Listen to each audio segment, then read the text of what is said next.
Our final Spark Talk speaker is Jeff Livingston. He is CEO and founder of Ed Solutions.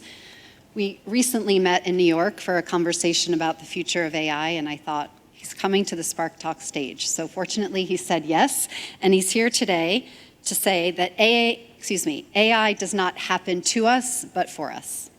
Thank you so much, Kate, and thank you especially for putting me on after people in their early 20s who use phrases like when I was young. Thank you so much. I really, really appreciate that, Ty and Ashley. I am proud of you, even though I'm just meeting you. Thank you so much. So I am not in my early 20s, not by a long shot. I am from a magical place and time. I was born in South Carolina in December of 1970, which means I'm 54 years old. See, I'm not the only one. Good. I was born in the colored wing of a public hospital. My life is the whole history of integration in the state of South Carolina. Fast forward from that colored wing in the Horry County Public Hospital a few years, and I am of a generation, and I know I'm not alone, where I remember the first computer I saw. It was Christmas break, 1984, and one of my best friends, who a generation before would never have been in the same classes with me, invited me to his house to hang out during Christmas break. That Christmas, Tom McElderry's grandfather had given him and his sisters a TI 99-4A personal computer. Am I the only one here who's seen one, right? That moment changed everything for a tight-knit group of adolescent nerds. Everything changed when we saw that moment. We learned to code in BASIC. We did all the things because it was so beautiful when I saw that computer in Tom's living room. Tom's birthday's in May, so I was back at his house for his birthday party. By that point, the computer wasn't in the living room anymore. It was in Tom's bedroom.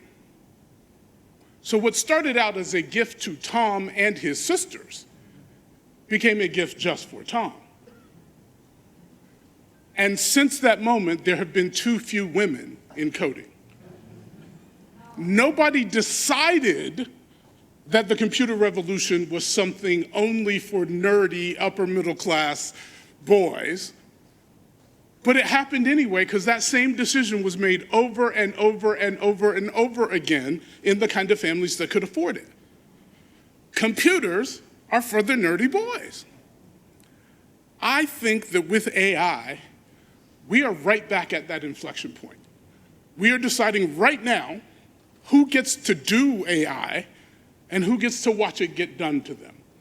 And I believe, and I came here to spark your thinking about how we can do it better this time.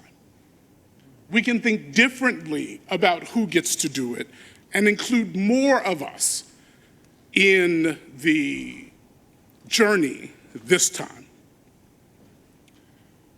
So, Tyler, you said you were 15. I remember when I was 15. I remember it, I do. When I was 15, if Tom had gotten, instead of a TI 99-4A, a subscription to ChatGPT, everything would have been different for me. I was the kind of kid who mama would have had to drag me out of the house to get sunlight. I would have been translating the Old Testament into Yoruba. I would have loved this. I would have been teaching myself constantly. But in 1985, I knew I was weird. And because I live in Atlanta and not Palo Alto, I still know I'm weird. But there are people in places like Palo Alto and Seattle who have forgotten that they are weird, because all their neighbors are weird too. And those people think we are trying to engineer out the humans from our education, because they loved learning but hated school. Turns out the rest of us like our teachers. We like the person who sits next to us in math class. We really like the cute person across the room, who is the reason we get dressed in the mornings. We can't let them decide how we are going to use these technologies.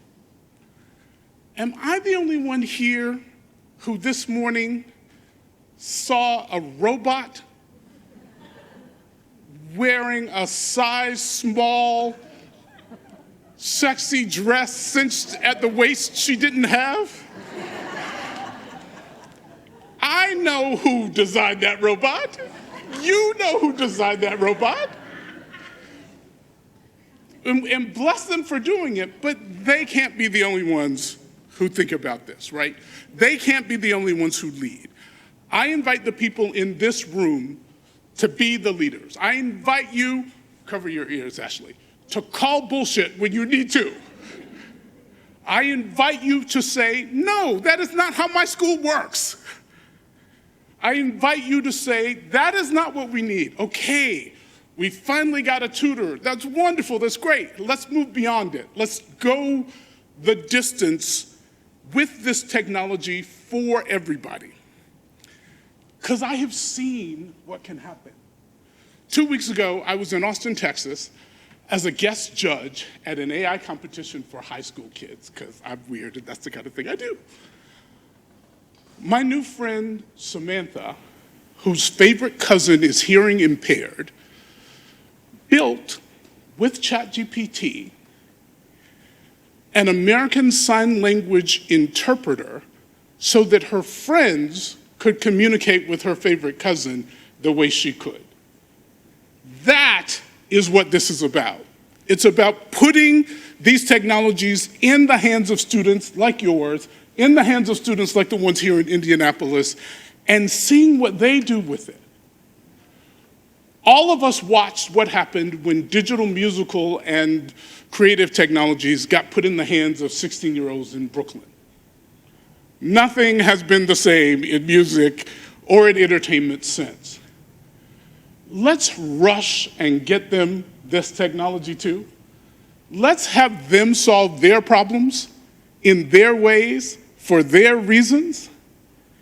Let's make sure that 50-year-olds like me and Tom are not deciding what 13-year-olds want to do with AI. Let's let the 13-year-olds decide. You are their advocates. I am their advocates. Let's do it better this time.